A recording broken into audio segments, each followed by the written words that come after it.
According to the PAP, my video falsely claimed that Malay Muslims were forced to move away from Islam and assimilate into the Chinese community in Singapore. Amazing. I had asked, how did the PAP get some Singaporean Malay leaders to become more Chinese and move away from Islam?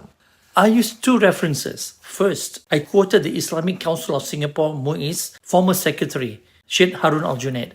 I cited an article by Michael Barr and Javon Low on assimilation as multiracialism, the case of Singapore's Malays, which according to the authors, looked at programs of assimilation of the racial minorities into a Chinese-dominated society. Sheikh Harun was asked by academic Michael Barr if he thought assimilation was necessary for the Malays to gain a higher representation in the civil service. He, meaning Sheikh Harun, replied, "Yeah, that's right. Then they don't see any difference." So let us be clear. One of the highest Islamic officers in Singapore, the Secretary of the Islamic Council, said he believed it was necessary for Malays to assimilate into the Chinese community to achieve a higher representation in the civil service. I do not blame Sheikh Harun. He was merely reflecting the difficulties of the Muslims in Singapore. He pointed out PAP supremacism. Second, I quoted Lee Kuan Yew in his exchange with journalist Zuraida Ibrahim. The generation that worked with me, Osman Wok, Rahim Ishak,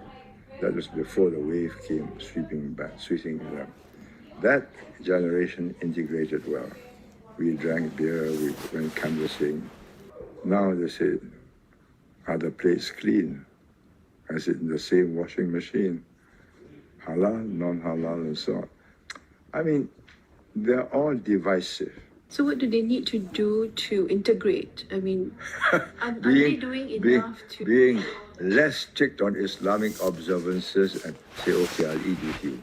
Lee Kuan Yew had claimed Muslims today could not integrate well, unlike those of his generation, such as Osman Wok and Rahim Ishak, who drank beer with him. For Muslims to integrate well in Singapore, according to Lee Kuan Yew, we need to drink beer and be less strict with Islamic observances. So let us recap. Lee Kuan Yew wanted us to be less strict with Islam, to drink beer and not worry about halal. One of the top Muslim officers believed we need to assimilate into the Chinese community. What say you, PAP, your government official and your leader?